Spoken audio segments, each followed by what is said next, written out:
꿈같은 순간에라는 제목으로 함께 말씀 나누길 원합니다.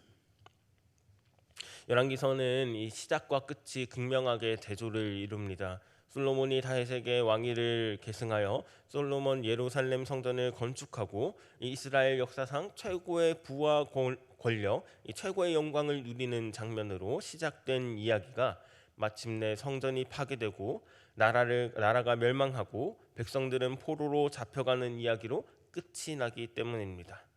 솔로몬의 생애와 이스라엘 역사가 참 많이 닮아 있습니다. 번영에서 몰락으로, 그 몰락의 원인을 보여주는 것이 바로 열왕기의 목적입니다. 솔로몬 하면 떠오르는 단어가 있습니다. 하나는 지혜이고 또 하나는 성전입니다. 솔로몬은 최고의 현자이자 최초의 성전 건축자입니다. 하나님이 주신 지혜로 태평성대를 이루었고 또 지혜를 통해서 부와 명성을 얻어 성전을 건축했습니다. 그런데 또 하나의 키워드가 있습니다. 솔로몬의 생애를 이해하는데 또 하나의 키워드는 바로 꿈입니다. 솔로몬은 두 번의 꿈을 꿉니다. 하나님은 솔로몬에게 두 번의 꿈을 주십니다. 성경에서 두 번 말한다는 것은 강조입니다. 두 번의 꿈은 솔로몬의 생애에서 그리고 이스라엘의 역사에서도 아주 중요한 분수령을 이룹니다. 첫 번째 꿈은 불안정한 왕정 초기에 두려워하던 이 솔로몬을 격려하기 위해서 주셨다면, 두 번째 꿈은 20년간 성전과 왕궁 건축으로 솔로몬이 전성기에 이른 후에 자만하고 방심했을 그를 도전하기 위해서 주시게 됩니다. 오늘 본문은 이 두 번째 꿈입니다. 솔로몬은 하나님께 지혜를 받아서 부와 명성을 얻었습니다. 솔로몬의 명성을 듣고 방문하여 솔로몬의 지혜와 그 지혜로 이룬 성과들을 직접 확인한 이 스바 여왕은 많은 예물로 담례합니다. 이처럼 솔로몬의 지혜는 사해 밑바닥에 사는 창기 여인부터 강대국의 여왕까지 모두가 인정할 만큼 유례가 없습니다. 솔로몬은 각종 세금과 곡물들로 1년에 엄청난 양의 금들을 얻었고, 넘쳐나는 금으로 이방궁에서나 볼 수 있는 화려한 층계까지 만들면서 이 사치스러운 삶을 누립니다. 또한 그 재물로 애굽에서 병거와 마병들을 사들이고 군사력을 키웠습니다. 이렇게 솔로몬은 이스라엘 역사상 가장 부유하고 강성한 그런 시대를 열게 됩니다. 이 길 지나가다가 우리는 10원짜리 한 장 하나라도 이렇게 보이면 그걸 당연히 주울 텐데, 솔로몬 시대에는 은이 떨어져 있는데도 줍지 않았을 정도라니까 말을 다 했을 정도지요. 솔로몬이 계획했던 대로 여호와의 전과 왕궁과 그 밖의 모든 건물이 완공된 다음에 여호와께서 두 번째로 꿈에 나타나십니다. 두 번째 꿈은 성전과 왕궁 건축하기를 마치고 솔로몬이 원하던 열망을 모두 다 이루었을 때, 그때 주십니다. 하나님은 솔로몬에게 약속하신 것 이상으로 소원을 성취해 주셨습니다. 그런데 과연 솔로몬은 하나님과 약속한 것을 하나님의 기대에 충족하게 살고 있을까요? 오늘 본문을 포함하여 이후 솔로몬의 삶까지 잘 살펴보시기 바랍니다. 하나님은 기도한 대로 다 이루어 주겠다는 약속까지 더해 주셨습니다. 솔로몬이 그 성전과 궁전을 자기 영화를 위해 사용하지 않고 말씀에 순종하기를 즐겨하면 주님이 시선을 거두지 않으시고 주님의 마음을 항상 성전에 두실 것이라고, 아무도 그 나라의 왕위를 흔들지 못할 것이라고 하나님께서 약속하셨습니다.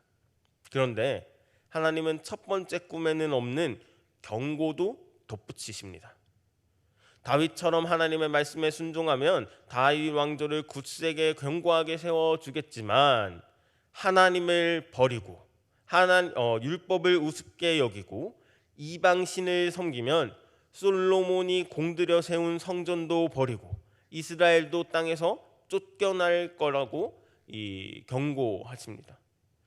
어찌하여 여호와가 이 땅과 성읍을 이렇게 황폐하게 하셨을까 하고 누가 물으면 누군가 또 대답합니다.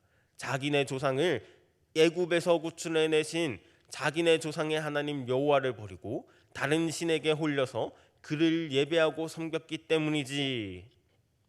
이렇게 이스라엘과 예루살렘 성전은 열방의 조롱거리, 수치거리가 될 것이라고, 그렇게 하나님께서 오늘 경고하시는 것이죠. 이것은 솔로몬이 역사적인 과업은 완수했지만 계속 준행해야 될 이 신앙적인 과제가 있었음을 보여줍니다. 왕조의 안정과 미래를 보장해 주는 것은 강력한 군사가 아니라, 이 성전이 아니라 신실한 순종이라는 것을 하나님께서 계속 얘기하고 있습니다. 9장의 꿈 이야기는 3장의 꿈 이야기와 상응하게 됩니다. 그러나 9장에서는 3장 15절 같은 종결 부분이 결말이 없습니다. 9장에는 3장에서처럼 솔로몬이 깨어보니 꿈이었다. 그는 예루살렘으로 가서 하나님의 여호와 하나님의 언약궤 앞으로 나아가서 번제와 화목제를 드리고 또 모든 신하에게 잔치를 베풀었더라라는 이 결말 부분이 없습니다. 하나님을 두 번째 만난 솔로몬은 이번에는 꿈에서 깨어난 후에 어떠한 것도 하지 않습니다. 하나님께 순종하겠다는 의지를 보이지 않고 있습니다. 하나님의 경고가 이후 이야기에 계속 영향을 미치게 될 것입니다. 우리는 이 솔로몬에게 하신 하나님의 경고가 솔로몬의 하반기 인생, 그리고 그 이후의 왕들과 왕조, 나라의 흥망성쇠까지 보상과 징벌의 평가 기준이 됨을 우리가 살펴볼 수가 있습니다. 그렇게 솔로몬은 다 해냈다고, 다 가졌다고 생각하는 순간에 하나씩 잃었고 하나씩 무너집니다. 모든 것을 다 이룬 꿈 같은 순간에 한 개, 두 개씩 넘어집니다. 그래서 하나님은 가장 잘 나가던 때에 나타나셔서 솔로몬을 위하여 경고하셨는데 솔로몬은 귀담아 듣지 않았습니다. 하나님은 아모리 사람, 헷 사람, 브리스 사람, 히윗 사람, 여부스 사람을 멸절시켜야 된다고 말했지만 그들을 강제적인 노역에 동원시키기 위해 남겨두었습니다. 또 바로의 딸과 결혼하고 바로의 딸을 위하여 궁을 따로 세웁니다. 많은 은과 금을 자기를 위하여 쌓아두지 말라고 말씀하셨지만 많은 병마를 두지 말라고, 많은 아내를 두지 말라고 하신 말씀을 다 어겼습니다. 이렇게 아주 조금씩 그는 타협합니다. 그렇게 하나님으로부터 점점 멀어지게 되었습니다. 하나님은 꿈 같은 순간에 나타나셔서 하나님을 기억하라고 말씀하십니다. 모든 것을 이루는 순간에도 하나님을 기억하지 못하면 헛됩니다. 하나님을 기억하지 못하면 하나 둘씩 타협하고 한 걸음 두 걸음 물러서다 결국 모든 것을 잃게 됩니다. 꿈 같은 순간에 영원하신 하나님의 언약을 기억하며 주님만 붙드는 우리 성서중부교회 성도 되길 간절히 기도합니다. 기도하겠습니다. 사랑이 많으신 하나님 아버지, 참 감사합니다. 하나님은 솔로몬의 꿈 같은 순간에 나타나셔서 하나님을 기억하라고 말씀하셨습니다. 모든 것을 이루더라도 주님을 놓치면 모든 것을 잃은 것입니다. 솔로몬은 그 사실을 잊었습니다.